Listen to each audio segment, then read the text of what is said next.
Guys, today we are going to see about the fourth chapter of the anti-money laundering and know your customer, that is international guidelines and standards. Guys, before entering into this chapter, those who did not see the first, second and third chapter of the anti-money laundering, please go to my description box. The link for the first chapter, second chapter and third chapter video is given in my description box. Please do watch it and please do subscribe my channel. Guys, in this chapter we are going to see what is Basel Committee of Banking Supervision.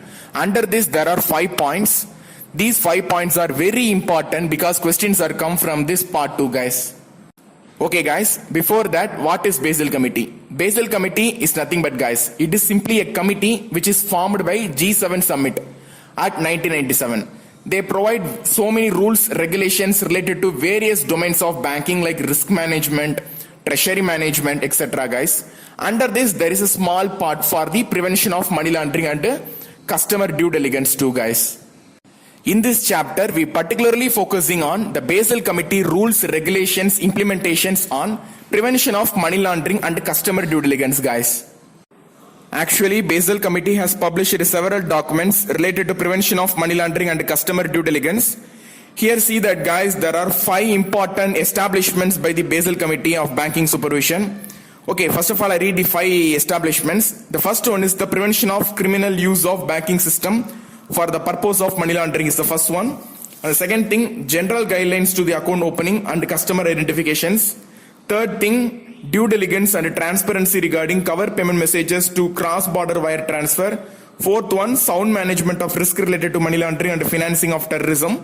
And fifth one is the Financial Action Task Force. Okay, we are going to see the first establishments of the Basel Committee and Banking Supervision. That is the prevention of criminals' use of banking system for the purpose of money laundering. Yes, this establishment is mainly implemented at December 1988. Guys, whatever I am saying is very important, so please note it in a separate notebook. Okay.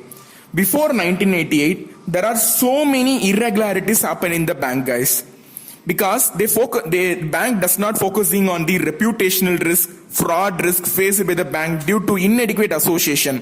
For that, the Basel Committee has implemented this recommendation first, that is the prevention of criminal use of banking system for the purpose of money laundering. Then the Basel have implemented the 4 important principles, that is the customer identification, compliance with law, adherence to the statement, cooperation with the law enforcement agencies. Initially, the 4 Basel principles are regulated by the above one, that is the prevention of criminal use of banking system for the purpose of money laundering, and it is regulated by the Basel Committee and Banking Supervision. Okay, next we are going to see the second establishments of the Basel Committee and Banking Supervision, that is the general guidelines to the account opening and customer identifications. Yes, it is established in February 2003, guys. Okay guys, please note down the year February 2003 because questions may ask from this.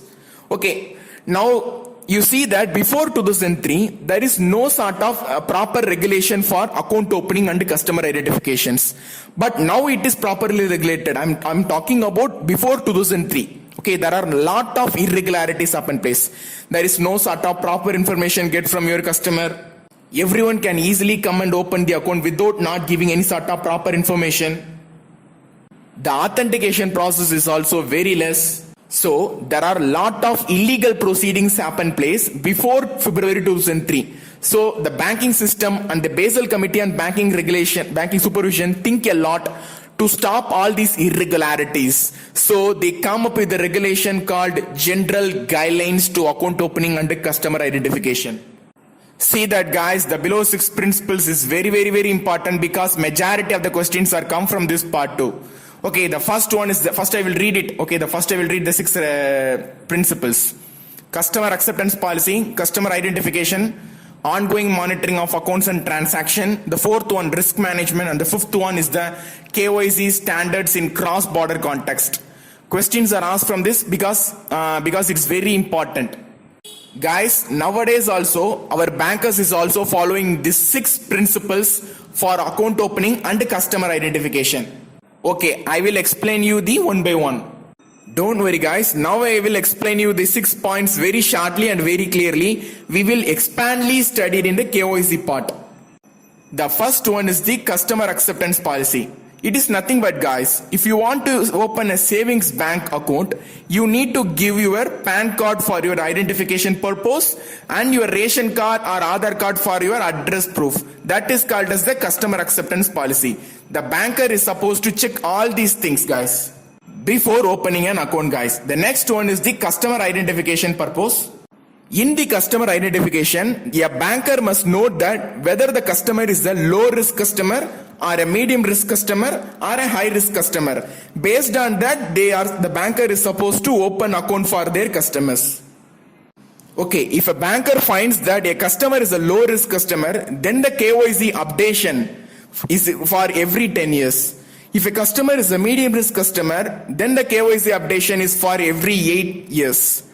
If a customer is a high risk customer, then the KYC updation is for every 2 years. Guys, it's very important.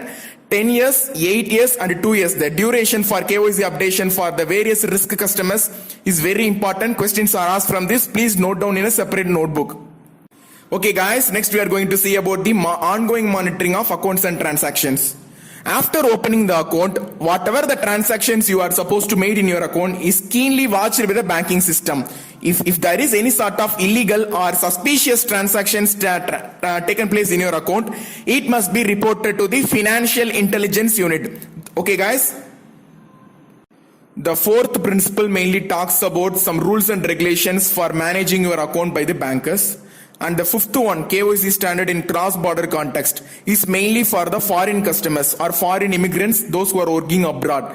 The rules and regulations for that person is completely different from an ordinary person. Okay, the 5 points in general guide to account opening and customer identification is over. Next, we are going to see about due diligence and transparency regarding cover payment messages related to cross-border wire transfer. Yes guys, it is mainly implemented in May 2009. Please note down the year. Guys, before May 2009, there are so many transactions taken place to the foreign countries without giving any sort of informations like with whom you are sending amount to that person, how much amount you are sending to that particular person in the foreign country, in what mode you are sending your amount to the foreign country. These kind of informations are not clearly get to the banking system. So there are a lot of illegal proceedings taken place by using cover payment system. So to abolish all these things, the Basel Committee on Banking Supervision implemented a new establishment called the Due Diligence and Transparency regarding cover payment messages related to cross-border wire transfer, guys. It mainly focusing on transparency regarding cover payment messages related to cross-border wire transfer. Before that, you need to know about what is cross-border wire transfer. Cross-border wire transfer is nothing but, guys, you are in India, but your family is in foreign country. You want to send amount to the foreign country. So in what mode of payment you can send? The only way is the cross-border wire transfer, guys. After the implementation of these recommendations, the messages or the amount transacted is clearly visible to the banking system, so they can easily define whether the transaction is done by the legitimate mode or an illegitimate mode, guys. Okay guys, it's completed. Next we are going to see the sound management of risk related to money laundering and financing of terrorism. Guys, this is very important because questions are asked from this. Still now I remember the questions. The first important question is, sound management of risk related to money laundering and financing terrorism is a combination of what? It is nothing but, guys, sound management related to money laundering and financing terrorism. It is a combination of both two recommendations. That is the customer due diligence for banks plus consolidated KYC for risk management. Guys, this is very important. This question is asked for me in the examination. Okay guys, a small recap. Sound management of risk related to money laundering and financing of terrorism. It is mainly implemented in January 2014. Please note down. Okay, sound management of risk related to money laundering and financing of terrorism is a combination of both customer due diligence for banks plus consolidated KYC for risk management. It is a combination of the above two things. This is also very important. Please note down in your notebook. In the sound management of risk related to money laundering and financing of terrorism, they implemented so many guidelines for banks, banking groups and banking supervisors. And it also following the FATF recommendation, guys. That is the 40 plus 9 recommendations. And the next one, the important thing, the five principles. That is the customer acceptance, ongoing monitoring, management of information, reporting of suspicious transaction monitoring. All the above 5 things is for the foreign customers, those who transact money from India to the foreign country. Based on the above 5 principles only, they transact the amount. Finally, the most important thing, yes, the Financial Action Task Force, FATF. Already we discussed in the previous establishment. Okay. It is mainly formed by G7 Summit 1989 at Paris. It consists of 34 member jurisdictions and 2 regional organizations. Please note it, guys. It's very, very important. Definitely, one word is from this session. Guys, FATF giving various recommendations in various domains of the bank. I will give you the most important recommendations. Questions may ask from this too. Assessing risk and applying risk-based approach, customer due diligence, record keeping, PEP, that is the politically exposed person, correspondent banking, new technology, wire transfer, rely on third party, international control and foreign branches and subsidies, tipping off and confidentiality. Okay. Don't worry, guys, it's very easy. I will explain you one by one. The first one is the assessing risk and applying risk-based approach. It is nothing but, guys, the Basel Committee, how they can analyze the risk is, first they see that in which country the financial transaction is carried out. The second step is in which sectoral bank the transaction is carried out. And the third step is the level of business the customer is doing. By the combination of the above 3 things, the Basel Committee conclude assessing the risk of the customer. The second one is the customer due diligence. In this, the branch manager straightly go to the customer place and verify that whether everything goes right. The third one is the record keeping. Record keeping is nothing but, guys, whatever the data you have collected from your customer, it must be properly recorded on your banking system on a day-to-day basis. And the fourth one is the PEP, that is the politically exposed persons.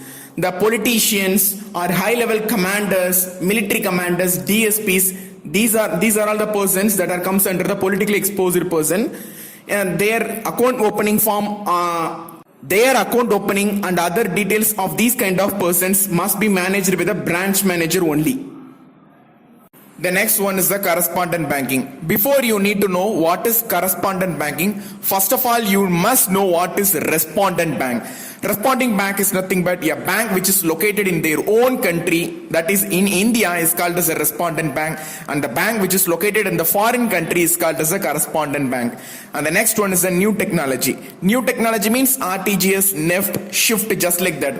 For these also, the Financial Action Task Force provided so many establishments to regulate all these things.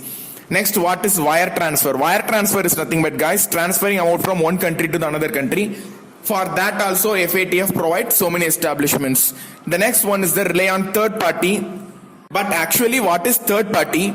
For banking, insurance and mutual funds are the third party. For the insurance, banking and financial tools are all the third party.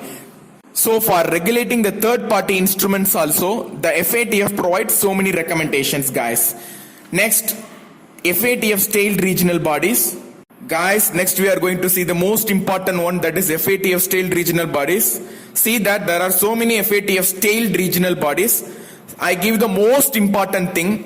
First one is the Asia Pacific Group on Money Laundering, Caribbean Financial Action Task Force, Eurasian Group, Eastern and South Africa Anti-Money Laundering Group, Financial Action Task Force on Money Laundering in South America, Government Action Group against Money Laundering in West Africa. Okay, in this you need to learn the 2 important things in each one, guys. What is this means? First one is the regional body, in which year the regional body is incorporated. And second one, how many members are there in each regional bodies. There must be definitely one question in this part too, guys. Here I am going to give the information. Please note it, take a note and note it, guys. Okay, the first one is the Asia Pacific Group on Money Laundering. It is founded in 1997. Note it, guys, founded in 1997.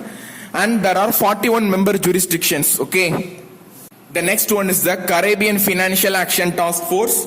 It is founded in 1992. Please note it down, guys. And it have 27 member jurisdictions. Note it down. And the third one is Eurasian Group. There are three important things you need to memorize in this, guys. The first one is, in Eurasian group, there are 9 countries, 14 more states, and 18 international and regional organizations. Note down these 3 things. Definitely there must be a question, guys. 9 countries plus 14 more states and 18 international regional organizations.